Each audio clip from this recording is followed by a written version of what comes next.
शिव बाबा याद है ना। ओम शांति। सुनते हैं आज 18 जून 74 के अव्यक्त बाप दादा के मधुर महावाक्य। आज की अव्यक्त वाणी में बाबा ने लाइट हाउस माइट हाउस कब बन सकेंगे। फिर प्यारे बाप दादा ने मास्टर सर्वशक्तिवान होते हुए भी एक भी शक्ति अगर कम हुई तो क्या कहलावेंगे। फिर बाबा ने कहा बच्चों की 4 सब्जेक्ट है तो उसकी 4 टाइटल कौन सी हैं। साथ साथ बाबा ने संपूर्ण विजयी बनने में कौन सी 2 कमजोरियां बाधक हैं और जो लाफुल नहीं उनके ट्रेडमार्क बोल क्या होंगे। तो बहुत इंटरेस्टिंग मुरली है, तो सुनते हैं 18 जून 74 की मुरली। लाइट हाउस और माइट हाउस बन नई दुनिया के मेकर बनो। सर्व आत्माओं को सर्व शक्तियों से संतुष्ट करने वाले नई दुनिया के मेकर व विश्व कल्याणकारी पिता शिव बोले, अपने को क्या लाइट हाउस और माइट हाउस समझकर चलते हो। सिर्फ लाइट और माइट समझकर नहीं, लेकिन लाइट हाउस और माइट हाउस अर्थात लाइट और माइट देने वाले दाता हाउस तब बन सकेंगे जब उनके प्रति अपने पास इतना स्टॉक जमा हो। अगर स्वयं सदा लाइट स्वरूप नहीं बन सकते व लाइट स्वरूप में सदा स्थित नहीं हो सकते तो वह अन्य आत्माओं को लाइट हाउस बन लाइट नहीं दे सकते। जो स्वयं ही मास्टर सर्वशक्तिवान होते हुए अपने प्रति भी सर्व शक्तियों को यूज नहीं कर सकते तो वे माइट हाउस बन अन्य आत्माओं को सर्व शक्तियों का दान कैसे कर सकते हैं। अब स्वयं से पूछो, मैं क्या लाइट और माइट हाउस बना हूं। अपने से पूछो, लाइट हाउस माइट हाउस बना हूं। सूर्यवंशी हैं सर्वशक्तिवान और चंद्रवंशी हैं शक्तिवान। अगर एक शक्ति की भी कमी है तो सर्वशक्तिवान की बजाय शक्तिवान कहलाए जाएंगे, अर्थात वे सूर्यवंश के राजभाग के अधिकारी नहीं बन सकते। सर्वशक्तिवान ही सर्वगुण संपन्न 16 कला संपूर्ण बनने के अधिकारी बनते हैं। कम शक्तिवान कल्याणी बन सकते हैं लेकिन विश्व कल्याणी नहीं बन सकते। अगर किसी आत्मा को समाने की शक्ति चाहिए और आप उसे विस्तार करने की शक्ति दे दो व और अन्य सब शक्तियां दे दो, लेकिन जो उसको चाहिए वह ना दे सको तो क्या वह आत्मा तृप्त होगी। क्या आपको विश्व कल्याणकारी मानेगी। जैसे किसको पानी की प्यास है तो आप उसे 36 प्रकार के भोजन दे दो,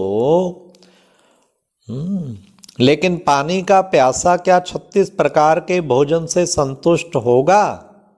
वह आपके प्रति शुक्रिया मानेगा। मानेगा नहीं मानेगा ना। तो क्या ऐसे महीनता की चेकिंग करते हो। अब तक मुख्य बातों में भी चेकिंग करना मुश्किल अनुभव होता है।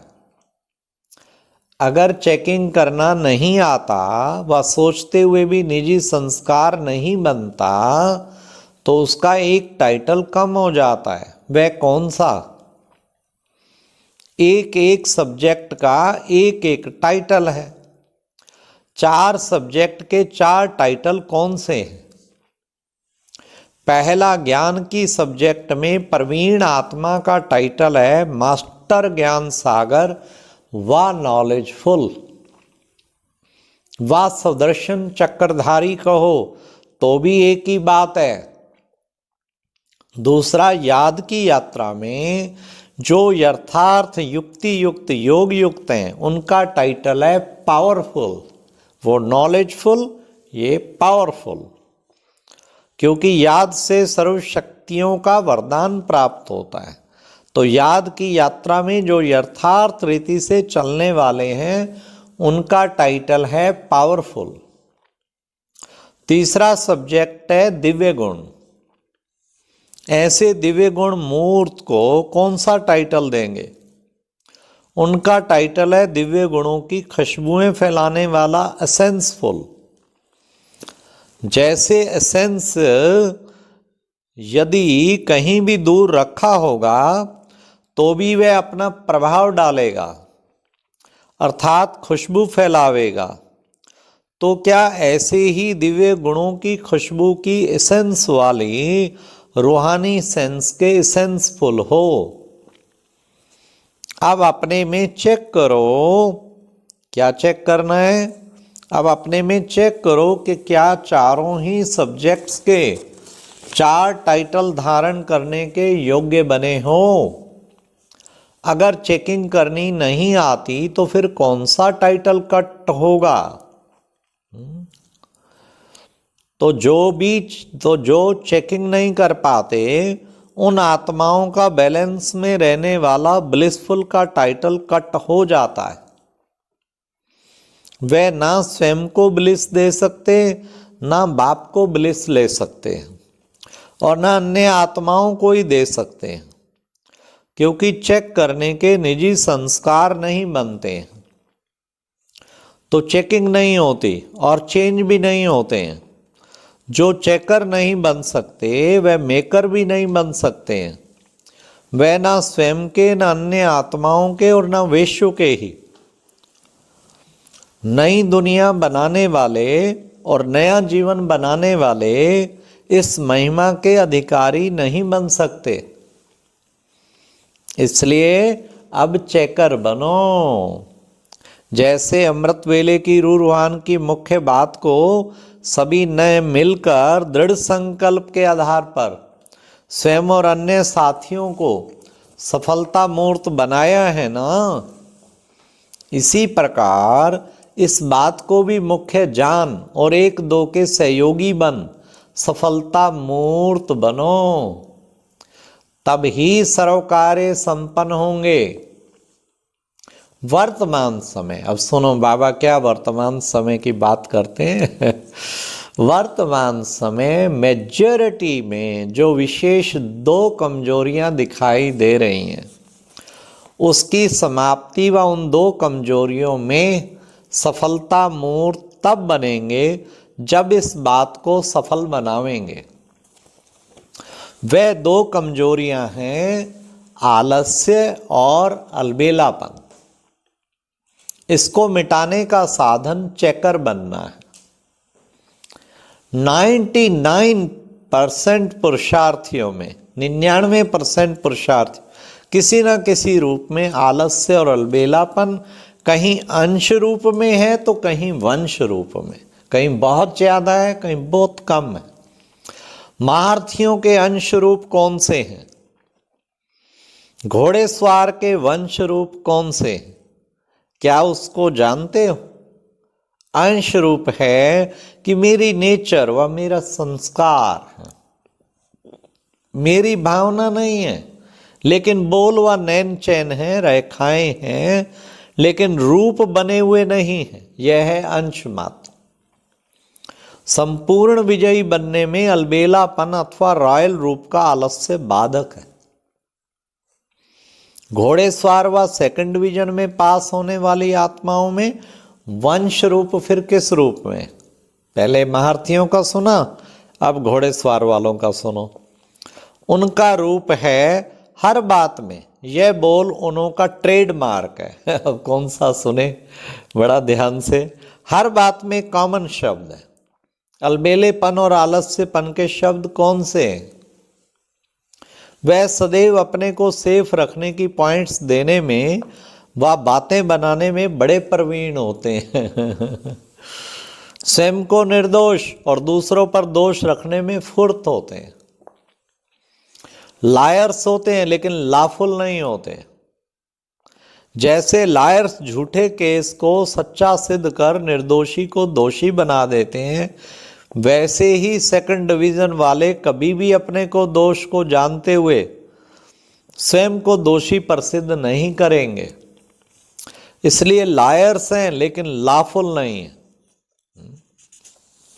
ऐसे की ट्रेडमार्क बोल सदैव यही निकलेंगे कि मैंने ये किया क्या, मैंने ये बोला क्या, मेरे मन में तो कुछ था ही नहीं, निकल गया होगा तो फिर क्या हुआ, हो गया तो फिर क्या हुआ, ठीक कर दूंगा ना, फिर क्या की ट्रेडमार्क की बोल होगी। आज बाबा सारे राज स्पष्ट कर रहे हैं बच्चे क्या क्या करते हैं। जैसे सृष्टि चक्र के समझाने में फिर क्या फिर क्या फिर क्या कहते सारी स्टोरी बतला देते हो ना।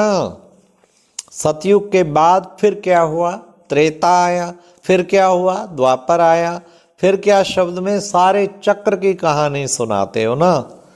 वैसे ये लायर्स आत्माएं फिर क्या शब्द के आधार पर दूसरों के ऊपर सारा चक्र चलाए देती है। स्वयं को साक्षी बना देते हैं, न्यारा बना देते हैं, छुड़ा देते हैं। फिर क्या शब्द से अर्थात इस एक संकल्प से अलबेले पनवा रायल आलस्य का वंश अंदर ही अंदर बढ़ता जाता है। और ऐसी आत्मा को पावरफुल बनाने की बजाय निर्बल बनाते जाते हो। यह है सेकंड डिवीजन अर्थात घोड़ेस्वार आत्माओं के अंदर अलबेलापन और आलस्य वंश के रूप में। इस अंश व वंश को समाप्त करने के लिए चेकर बनना अति आवश्यक है। 8 दिन में 1 दिन चेकर बनते हो, 7 दिन अलबेले रहते हो, तो संस्कार 7 दिन के बनेंगे व 1 दिन के। इसलिए अलर्ट बनने की बजाय इजी और लेजी बनते हो। ऐसे की रिजल्ट क्या होगी? क्या ऐसे विश्व कल्याणकारी सर्व शक्तियों के महादानी वरदानी बन सकते हैं? इसलिए अब इन 2 बातों को अंश रूप में व वंश रूप में जिस रूप में भी हैं उसको अभी से मिटावेंगे, तब ही बहुत समय विजयी बनने के संस्कारों के अनुसार विजय माला का मणका बन सकेंगे। अच्छा, ऐसे सुनने और स्वरूप बनने वाले, संकल्प को 1 सेकंड में साकार रूप में लाने वाले, सर्व आत्माओं को लाइट हाउस व माइट हाउस बन सर्व शक्तियों से संतुष्ट करने वाले संतुष्ट मणियाँ, मस्तक मणियाँ, सदा स्वयं पर और हर संकल्प पर चेकर बनने वाले नई दुनिया के मेकर और विश्व कल्याणी आत्माओं को परमात्मा और सर्वश्रेष्ठ आत्मा का बाप दादा की याद प्यार और गुड नाइट और नमस्ते। तो बाबा ने आज कितना सुंदर कहा, चेकर बनो। चेकर बनोगे तो नई दुनिया के मेकर बन जाओगे।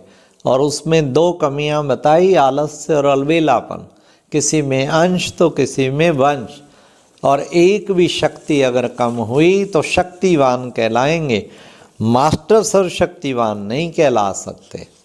ये थे प्यारे बाबा के आज के महावाक्य। ओम शांति। और अब यह एक बहुत अच्छी वीडियो भी जरूर देखें।